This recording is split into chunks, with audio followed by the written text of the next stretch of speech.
question lesson session where you ask her a bunch of stuff. What's poppin', Rosebuds? And welcome back to Kristin's question lesson session. Today, I am joined by Lucy, who just wants to snuggle. Okay, we must go now. Thank you guys for your feedback on Friday. I hope you all had a wonderful week. I'm still not exactly sure what I'm gonna post this Friday just yet. I was gonna vlog all day today, but then today was super boring. So I'll probably vlog this weekend and then post a vlog next Friday. Comment below what you want to see this Friday. If you want to see another candy shop, or if you want to see a challenge or something different. Let me know. If you just want to see me walking around being an idiot, I'll do that too. So anyways, let's get to your questions.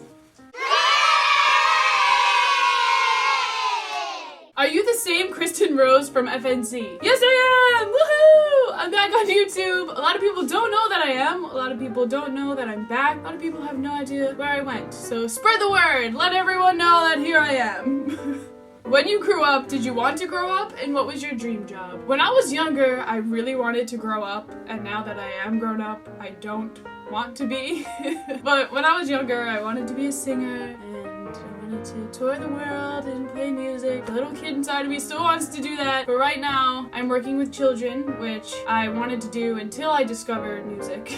But when I was younger, I wanted to be a teacher, and now I work with 2-year-olds at a daycare, and I love it so much. My dream job is probably working with children or singing. How do you live in an apartment and at your dad's? I'm confused. I said in a video once that I lived with my dad, and then sometimes I talk about my apartment. I live in my dad's house, but I live in the basement apartment of my dad's house. So, like, I have my own space down here. I have like a kitchen and living room and a bathroom and my room, and my dad lives upstairs. Sorry to confuse you. When did you decide you wanted to work with children? Like I said, I always kind of wanted to work with children, and I loved being around kids and babies. I babysat all throughout middle school and high school, and then I got a job at a daycare and a preschool last year, and I completely fell in love with my job. And lastly, if you could say something and the whole world was listening, what would you say? That's a really good question. I'd probably just tell everyone that they're perfect no matter what anyone says, and to love yourself and to treat yourself kindly, to be nice to your brain and to your body, and be nice to yourself. Love yourself. So, this week's topic is going to be how to love yourself and how to respect yourself and what to do in yucky situations when you don't love yourself. And I just want to make sure that we're on the same page and that you guys love yourselves, because that's super important. Let's get to your questions. How do you like you even when people say mean things? People say you got a lot from haters during your last couple of years on Friday Night Cranks.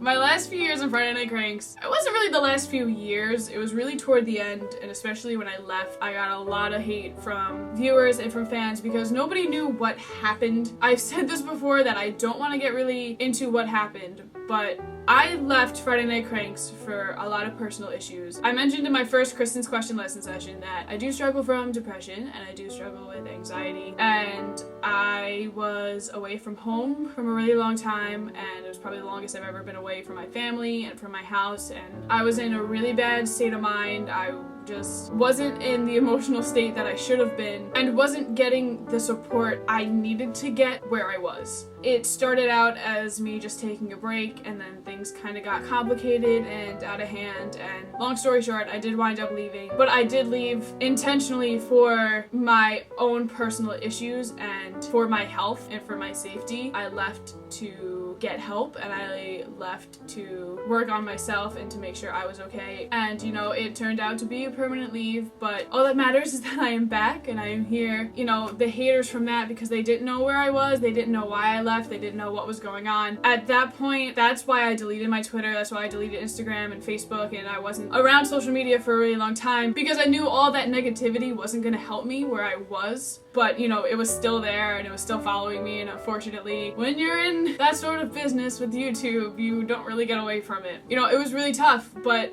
in situations like that and with haters, you just need to remember that you are you for a reason, and you need to love yourself because you're stuck with yourself.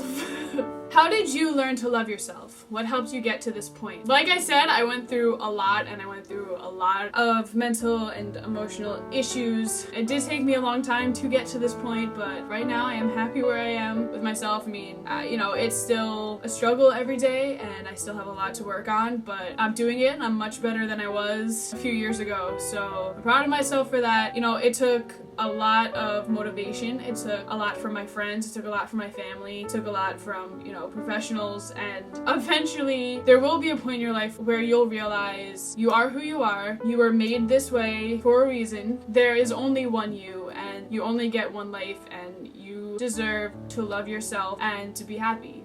And like I said, it did take a lot for me to get there, and I wish that someone told me this earlier, so that's why I'm trying to spread it through these videos, but honestly, love yourself, be kind to your body, be kind to your brain. If you're not gonna love yourself, then who is gonna love you? And it's just so important. So please don't ever think that you're worthless or that you're ugly or that you're not amazing, because you are, and everyone's amazing in their own way, so please remember that. And lastly, what if there's something genuinely wrong with you? Like your looks or something you can't change. How do you deal? You know, there are tons of things about me I wish I could change. You know, I could sit here and give you a really long list of things that I don't like about myself. But it gets to the point where you need to realize, I can't change who I am. I can't change what I look like. And, you know, like I said before, you are who you are. You were made this way for a reason. And there's nothing wrong with you, no matter what anybody says. What is the definition of there being something wrong with you? Like what, your nose is too big, or you have a mental illness, or something that you were born with, or some sort of birth defect? Why is that considered that there's something wrong with you? It's just something about you. It's only considered something wrong with you if you think that way about yourself. You know, if I say, hey, you wanna know something that's wrong with me? I have depression. Then you say, oh wow, that's something wrong with her. But if you think about it in the way of, I was born with a chemical imbalance in my brain and I'm working on it and I'm getting better and I'm learning to deal with it, why is that something that's wrong with you? Do you know what I mean? I don't know if this makes sense. But regardless, there's nothing that's wrong with you. And if somebody thinks that there's something wrong with you, then that's their problem. And that's their own insecurities. There's nothing wrong with you. And I really want you guys to remember that. There's not a single thing that is wrong with you. Not your looks, not your voice, not your mindset, not your personality. There is nothing wrong with you. And you are perfect the way you are. Woo! Got a little deep this week. Thank you guys again for watching. Stay tuned for my cover that will be posted on Wednesday. Leave me a comment below what you want to see on Friday. I really want to give you guys content that you really want to see, so give me some ideas below. Tweet me at KRoseMusic on Twitter. I'm also on Instagram and Facebook, and you can also email me with personal questions you don't want to be on Kristin's question lesson session. I'll put all that information in the box below. Also, I have a P.O. box, so send me some things. Send me some signs for my backdrop. Send me letters. Send me whatever you want and I will reply. So thank you guys again for watching. Have a wonderful week. I'll see you on Wednesday. I love you. Love yourself. Make someone smile. And rosebuds, I'll smell you later.